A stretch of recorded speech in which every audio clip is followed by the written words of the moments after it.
दोस्तों आज फैक्टिफाइड में मैं आपको एक ऐसे देश की सैर कराने वाला हूं जो 2021 में नहीं बल्कि 2050 में जी रहा है। इस देश के खान पान से लेकर लाइफस्टाइल तक, टेक्नोलॉजी से लेकर एटिकेट्स तक सब कुछ जरा हटके है। विजुअल्स देखकर आप समझ ही गए होंगे कि मैं जापान की बात कर रहा हूं। दोस्तों जापान इस साइज में राजस्थान से कुछ ही बड़ा होगा, लेकिन इस छोटे से देश के कारनामों ने पूरी दुनिया को हिला रखा है। अगर आपके मन में भी कभी ये सवाल आए कि फ्यूचर में इंसानों की जिंदगी कैसी होगी, तो बस एक बार आप जापान विजिट कर लेना। आज की इस वीडियो में मैं बताऊंगा आपको जापान से जुड़े 12 ऐसे फैक्ट्स जिनके बारे में जानकर आपको लगेगा कि आप अभी भी स्टोन एज में जी रहे हैं। तो चलिए शुरू करते हैं। Factified. Facts on your face. Bullet train. दोस्तों आपने वो कहावत तो सुनी ही होगी कि टाइम इज मनी। अब इस कहावत को कोई फॉलो करता हो या नहीं, लेकिन जापान इसे बहुत सीरियसली लेता है। इसीलिए तो जापान का ट्रांसपोर्ट सिस्टम दुनिया के बेस्ट ट्रांसपोर्ट सिस्टम में से एक है। अगर आप जापान में हैं, तो आपको ना तो घंटों बस का इंतजार करना पड़ेगा और ना ही ट्रैवलिंग में आपका टाइम वेस्ट होगा, क्योंकि जापान के पास बुलेट ट्रेन का ऐसा नेटवर्क है 240 से 320 किलोमीटर प्रति घंटे की रफ्तार से दौड़ती हैं। इसे यहाँ की लोकल भाषा में शिनकानसेन कहते हैं। जापान की ये ट्रेन हाईटेक फैसिलिटीज से लैस है। अब इस ट्रेन की सीटिंग को ही देख लीजिए। इन चेयर्स को आप आराम से मूव कर सकते हैं। ये ट्रेन जापान के दूसरे शहरों को इसकी राजधानी टोक्यो से जोड़ती है। और इस ट्रेन की सबसे बड़ी खासियत ये है कि ये कभी भी लेट नहीं होती। और दोस्तों आपको हैरानी होगी ये जानकर कि इतनी हाई स्पीड से चलने के बाद भी इस ट्रेन से कोई भी साउंड प्रोड्यूस नहीं होती। Land of robots. दोस्तों फ्यूचर पर बेस्ड फिल्मों में अक्सर आपने देखा होगा कि किस तरह आने वाले टाइम में रोबोट्स इंसानों की जगह होटल, रेस्टोरेंट्स और फैक्ट्रियों में काम करते नजर आएंगे। लेकिन जापान के लिए ये कोई फ्यूचर नहीं है बल्कि प्रेजेंट है, क्योंकि जापान के ज्यादातर सेक्टर्स में अब रोबोट इंसानों की जगह काम करने लगे हैं। फिर चाहे किसी होटल में रिसेप्शनिस्ट के तौर पर हो या फिर रेस्टोरेंट में वेटर की नौकरी, आपको यहाँ हर जगह रोबोट्स नजर आएंगे। मेडिकल और स्पेस सेक्टर में भी रोबोट्स ने अब काम करना शुरू कर दिया है। कोविड-19 के दौरान जापान के हॉस्पिटल्स में पेशेंट्स की देखभाल के लिए रोबोट स्टाफ भी रखा गया था, जो मरीजों के रूटीन चेकअप से लेकर उनकी देखभाल सब करता था। यही नहीं, जापान स्पेस में भी अपने रोबोट्स भेज चुका है। साल 2013 में ही जापान ने अपना पहला रोबोट एस्ट्रोनॉट स्पेस में भेज दिया था, जिसका नाम किरोबो था। भूकंप के दौरान भी लोगों को ढूंढने और उनकी जान बचाने के लिए जापान में रोबोट्स का बहुत इस्तेमाल किया जाता है। No fat Japanese. दोस्तों क्या ये हैरानी की बात नहीं कि भारी भरकम सुमो रेसलर्स वाले इस देश के लोग बहुत ही स्लिम ट्रिम होते हैं।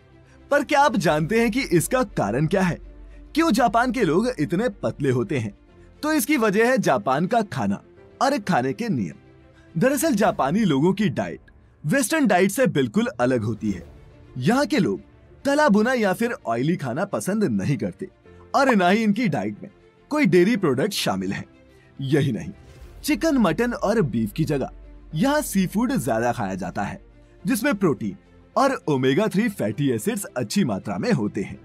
जापानी सरकार ने तो अपने सरकारी कर्मचारियों के लिए कानून भी बना रखे हैं। जापान के मेटाबो लॉ के मुताबिक 40 साल से ज्यादा उम्र के पुरुषों की कमर 33.5 इंच से ज्यादा और औरतों की 35.4 इंच से ज्यादा नहीं होनी चाहिए। और ये स्केल यहाँ के सरकारी कर्मचारियों का मोटापा कंट्रोल में रखने के लिए रखा गया है। और दोस्तों जापान से unique secret for a longer and happy life उनके लाइफस्टाइल में ही छिपा है। उनके इस वे ऑफ लिविंग को बारीकी से समझने के लिए आप सुन सकते हैं कुकू एफएम पर इकिगाई नाम की ये लाइफ ट्रांसफॉर्मिंग ऑडियो बुक, जो आपको मदद करेगी इन फिगरिंग आउट कि लाइफ को पॉजिटिवली कैसे जिया जाए। कुकू एफएम पर ऐसी और भी बहुत सी लाइफ चेंजिंग ऑडियो बुक्स और पॉडकास्ट हैं, जिनका प्रीमियम एक्सेस आपके 1 महीने के मोबाइल रिचार्ज से भी सस्ता है। लेकिन फिर भी अगर आप हमारा कूपन कोड इस्तेमाल करके कुकू एफएम का प्रीमियम सब्सक्रिप्शन लेते हैं, तो आपको 20% का सीधा डिस्काउंट मिल जाएगा। और अगर आप यही सब्सक्रिप्शन 17 से 19 सितंबर के बीच लेते हैं, तो आपको मिल सकता है 50% का डिस्काउंट। दोस्तों सारी डिटेल्स आपको डिस्क्रिप्शन बॉक्स में मिल जाएंगी। Hi-tech toilets. आपके साथ कभी हुआ है कि आप किसी टॉयलेट में गए हो और उसकी हाईफाई टेक्नोलॉजी और क्लीनिंग को देखकर चौंक गए हो? अब हमारे देश में ये अभी होना तो मुश्किल है, लेकिन अगर आप जापान में हैं तो यकीनन आपके साथ ऐसा हो सकता है। जापान जाने वाले टूरिस्ट यहाँ के टॉयलेट से काफी इंप्रेस हो जाते हैं, और वो इसलिए क्योंकि जापान जैसे मॉडर्न टेक्नोलॉजी वाले टॉयलेट्स आपको किसी भी और देश में देखने को नहीं मिलते। इन टॉयलेट्स में क्लीनिंग फैसिलिटी के साथ साथ seat heater, blood pressure, weight और यूरिन चेकर फैसिलिटी तक मौजूद होती है। इसके अलावा जापानी महिलाएं काफी शर्मीली होती हैं, जो फ्लश साउंड को कवर करते हैं। इसीलिए वुमेन टॉयलेट्स में नॉइज डिवाइसेस लगे होते हैं जो फ्लश साउंड्स को कवर करने का काम करते हैं।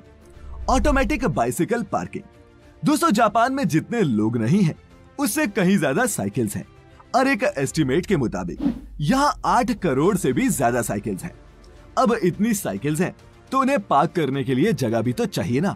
इसका भी यहाँ बड़ा ही हाईटेक सॉल्यूशन है। यह है जापान की ऑटोमेटिक अंडरग्राउंड पार्किंग। यहाँ साइकिल पार्क करने के लिए लोग मैग्नेटिक कार्ड्स का इस्तेमाल करते हैं।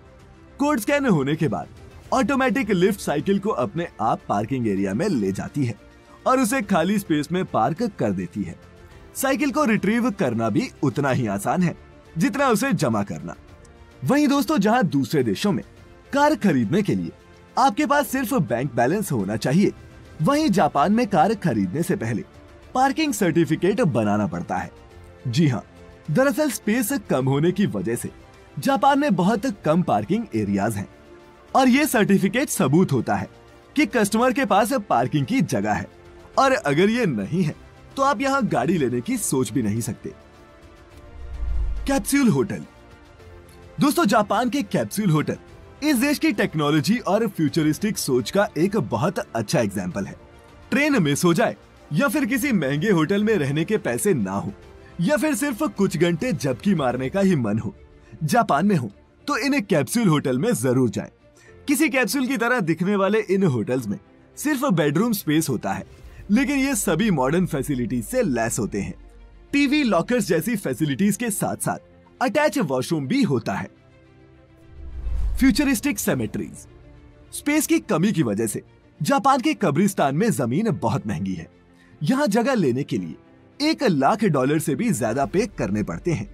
वहीं इसके अलावा हर साल मेंटेनेंस और क्लीनिंग के लिए भी ग्रेवयार्ड स्टाफ को पे करना पड़ता है। जापान में इस प्रॉब्लम को खत्म करने के लिए अब हाईटेक सेमेट्रीज बनाई जाने लगी हैं, जो जापान की ब्यूटीफुल ट्रेडिशन और मॉडर्न टेक्नोलॉजी का एक अनोखा मेल है। जापान के फेमस हाईटेक सेमेट्रीज में से एक है रूरिडेन, जिसे जापान के फेमस कोकोकुजी बुद्धिस्ट टेम्पल के पास बनाया गया है। इस सेमेट्री हाउस में कम खर्च में ग्रेवयार्ड मिल जाते हैं। साथ ही हाईटेक टेक्नोलॉजी की मदद से इन ग्रेवयार्ड्स की देखभाल करना भी आसान होता है। रूरिडेन सेमेट्री हाउस के ऑक्टागोनल हॉल में 2000 से भी ज्यादा बुद्ध स्टैच्यू हैं, जो 2000 सेमेट्री कैपेसिटी को रिप्रेजेंट करते हैं।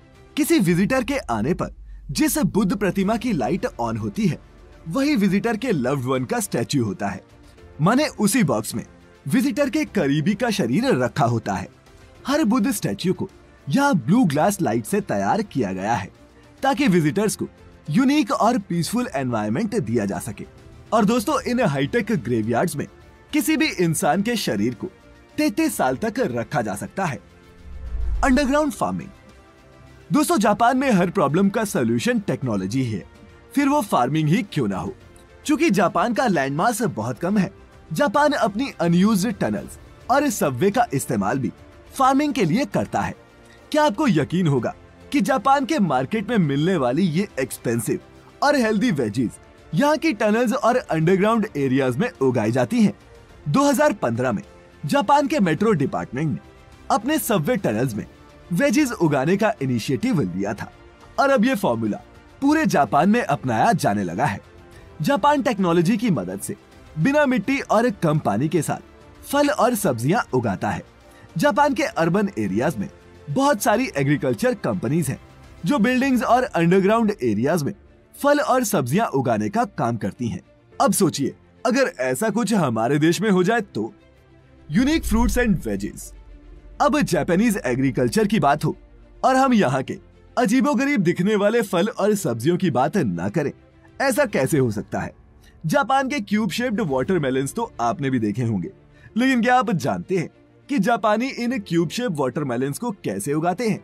अगर आपको लगता है कि इसके लिए ये जापानी कोई केमिकल फॉर्मूले का इस्तेमाल करते हैं, तो आप दोस्तों गलत हैं।